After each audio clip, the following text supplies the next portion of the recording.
The new year is here, and if you're looking to make this your most financially successful year ever, then good news is you're in the right place. Imagine doubling your savings without doubling your work. Sound too good to be true? Well, it doesn't have to be. In today's video, I'm going to be breaking down the smartest strategies to really help you supercharge your savings and turn your financial goals into reality. And that's not the vanilla suggestions of cutting back on unused subscription services, reducing the number of coffee runs you make, or even creating a restrictive budget. So grab a cup of tea or coffee, relax a little bit, and join me as I talk about the top 7 biggest changes that you can implement to double your savings this year. So without further ado, let's get into part 1 of the video.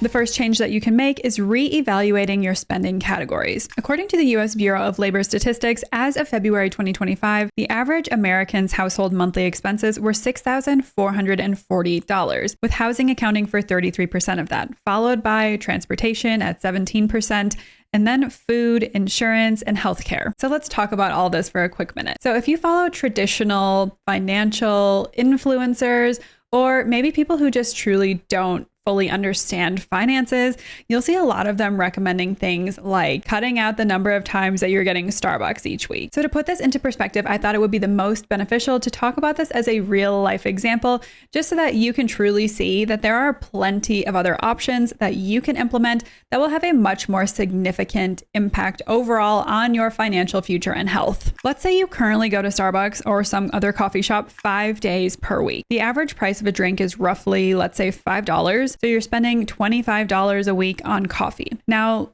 let's say that you cut that back to just twice a week or $10 per week rather than the $25. So to calculate exactly how much you would be saving per se, if you cut back your Starbucks coffee runs from 5 days a week to 2 days a week, I'm simply going to take the $25 that you were spending, subtract the $10 that you're currently spending going to Starbucks 2 days a week on coffee, and that saves you roughly $15 per week. Now, to calculate that on a yearly basis, we can take $15 saved per week times 52 weeks per year is $780 saved over the course of the entire year. Now, while that is a decent amount of money to be saving, that certainly is not going to double your savings, which is the point of this entire video. So the point of saying all this is that I really want you to focus on reining in your spending on those bigger ticket items. So think about housing, transportation, various types of insurance, and of course, food, because changes in these areas will add up much more quickly. So let's talk about each of these areas. The first is housing. Now, if you're currently renting, you may be in a little bit better situation than, say, somebody that potentially owns their own home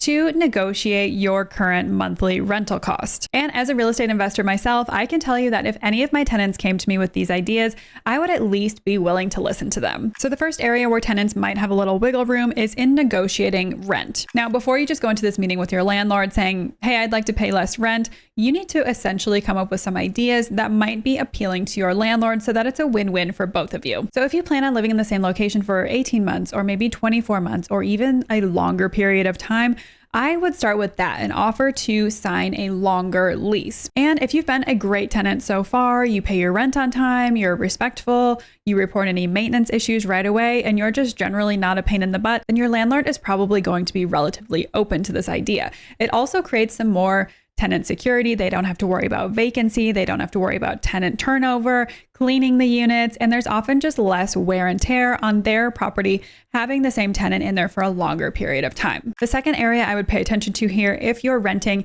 is what time of year you are moving. As a general rule of thumb, you can generally get much better rents if you choose to move, let's say during the fall and especially during the winter time. And that could be for a few reasons. So maybe the landlord had just finished completing a renovation and the renovation lined up that the unit is now available in December or January or even February, maybe when the weather isn't super nice, people don't want to be moving through snow and slush, then now is a great time to see if you can get a little bit better deal on rent. Now, in addition to the weather, it's also important to think about if you have a family or if you're single. So if you're single, you don't have kids, now is especially a great time to take advantage of those lower rents or those rent reductions. Oftentimes, landlords have a much harder time renting, especially to families if you're looking for a bigger unit or a home. And that's simply because a lot of families don't want to have to move their kids mid-school year, whether that means them actually changing schools, whether that means having to pack up and move their kid and then unpack their kid. It's much easier to do those things, A, when the weather is nice, and B, when their kids are on summer vacation. And just so that you can plan ahead a little bit, the inverse is also true. So if you're planning on moving during the summertime, so June, July, August, expect to maybe even pay a premium for rent just because everybody is moving at that time. The third option for negotiating rent is talking about amenities. For example, if your unit comes with a storage space or maybe a parking space, if you don't plan on using those things, you can definitely mention that to your landlord and see if they would consider reducing any additional pricing from your monthly rental amount. And they can still make money on those items by offering those items that you just aren't going to be using to other tenants in the building. Fourth and final thing I'm going to say about renting is don't be afraid to negotiate. So if you are a renter, don't be afraid of the entire negotiation process. The worst thing that they can say to you at the end of the day is no. And the best outcome could be you saving a ton of money over the long run. Property owners, I know interest rates are still fairly high, but they have dropped slightly from their peak in December of 2023. So if you bought around that time, you could look into refinancing your home to pay less each month. Obviously, if the interest rates are lower now than they were when you purchased. So you could also consider putting more money down on your home. You can obviously weigh the pros and cons yourself of if you think that's worth it to you, especially if you're currently paying mortgage insurance. Now, another option is to obviously look at refinancing your home or maybe even looking into an adjustable rate mortgage, which typically has a term of somewhere between 5 and 15 years, especially if you don't maybe plan on living in your home for a full 30-year term like a traditional mortgage might offer,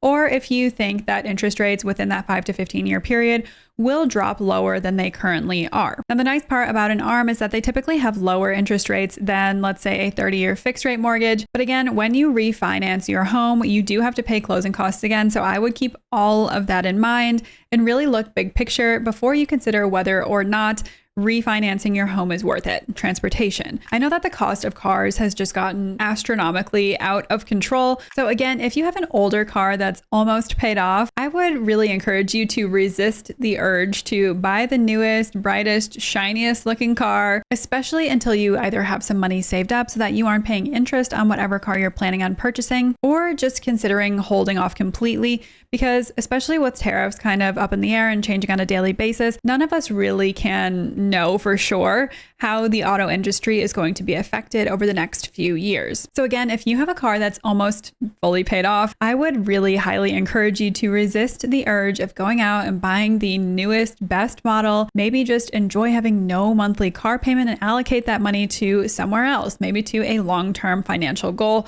or put it into savings or even into investing. But if you do feel like you really do need a new car, I would encourage you again to focus on saving for that car so that you can potentially pay for it in full without having to take on some of these massive high interest rates in order to afford it. And of course, when we're talking about the cost of transportation, it's not just the cost of your physical car alone. There's also car insurance, there's also gas. All of these things add up. Now, the average monthly car insurance cost is $223 per month. And to get this price reduced, you may need to do some shopping around. Now, I actually just finished doing this myself because I too am, of course, open to saving a little bit of money, especially on car insurance. Now, one more thing I recommend during this process is to ask if bundling your home and auto insurance would get you any bigger discount, or your renters and auto insurance if you're a renter. Now, was it fun calling around to all of these insurance companies to talk numbers? No, that's not my idea of a good time. But I do recognize that this could pay off significantly, especially depending on how many cars you own, how many properties you own. Saving a little bit of money on each one of those items could really add up in the long run. Now, even if you do have one or two cars and a home, you could save between $300 and $500 per year simply by shopping around. And again, since the focus of this video is doubling your savings this year, I would definitely allocate and carve out some time to do this. And the final thing I'll say about the transportation category is deciding, especially if you live in an urban area where things are very walkable, whether you actually need a car or not. As we just established, cars, insurance, and gas are all incredibly expensive. So if you have the means to just cut out all of these expenses completely and not have to worry about them, you could opt for public transportation. When I lived in a metro area, especially right out of college, this is exactly what I did to help cut costs. I would take the bus to work, take the bus to class, take the bus to get groceries, all of the things, or I would just walk there if I needed to. And the final category in this section is food. This is definitely a category where there could be some huge adjustments. And I'm sure, as you've all noticed, especially if you live in the United States, the cost of food is just getting more and more expensive. And sadly, that's making the healthier options less accessible to more people. But some general tips are to try and switch to a lower cost grocery store. So for example, if you're currently shopping at Whole Foods, you could try to switch to a Kroger, maybe even a Sam's Club or a Costco. As a side note, so out by us, we have King Soopers. And so I shop at King Soopers for some of our groceries. And then I have a King Soopers card that has recently gotten me like 75 cents per gallon off at the King Soopers gas station. So again, that saved me a huge amount in fuel costs. So I would definitely look into that option as well. Try ordering out less, as this can add up quickly. You can also check out discounted offerings online where you can get great fresh produce at discounted prices. Tip number 2 that you can make to double your savings this year is to pick a budgeting method and stick to it.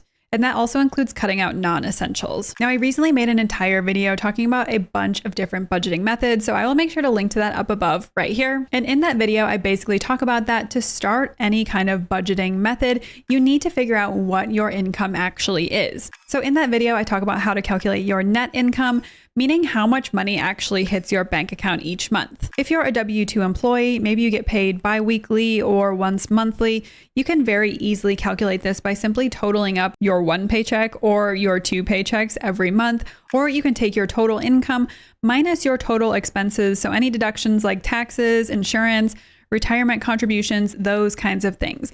Now, if you're self-employed, your net income is going to be your business income minus your business expenses. So the next step after you figure out exactly how much money you bring in every single month is, of course, to actually track your expenses. Now, I would recommend doing this for, let's say, 2 or 3 months, just to account for any normal variations, any fluctuations that happen month to month in the money that you spend. Now, whether you want to do this by physically printing out your statements or going through and making an Excel spreadsheet, which I do also talk about in that video, you can very easily go through with a highlighter, highlight things in red that could be completely cut out, maybe things in orange that you're wavering on, and things in green that are essential items. And the point of doing this is to really see where you're spending your money and what exactly you're spending your money on, with of course the goal of targeting areas that you can specifically cut back on. Now, this can be the really hard part for people, especially if you've had a fairly strained relationship with your finances.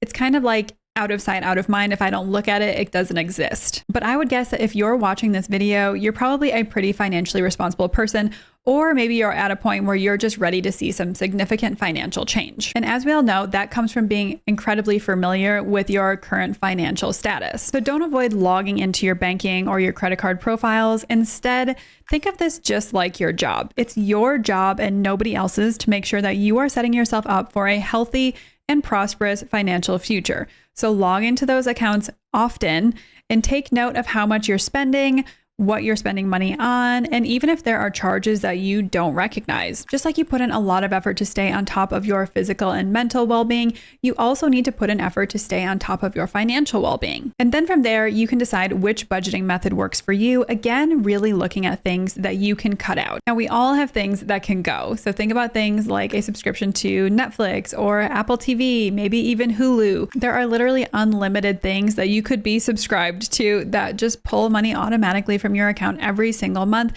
maybe without even notifying you. So even though items that I mentioned in the first step here will probably have a much more significant impact, it's still important to go through and look for little bits of savings that you could simply be wasting just by having a recurring subscription. So the budgeting methods that I'm going to talk about today fall under this 50-30-20 rule, meaning you allocate 50% of your budget to needs or fixed expenses, 30% to wants or variable expenses, and 20% to savings or any debts. So I'll pop up a few budgets that fall under this category right here. The first being envelope budgeting. Now, this is really great if you feel comfortable carrying cash. You can put money into, let's say, a fixed envelope, a variable envelope, and a savings or debt envelope. And once those 3 envelopes are empty, you cannot spend any more money for the month. The second budget is called zero-based budgeting, in which every single penny that you earn is allocated to something. So let's say an expense, a bill, or a financial goal to keep you on track. And the third budget here is called pay yourself first budgeting, or perhaps thought of maybe as reverse budgeting. So the basic premise of pay yourself first budgeting essentially means that when you're paid, you pull out a predetermined amount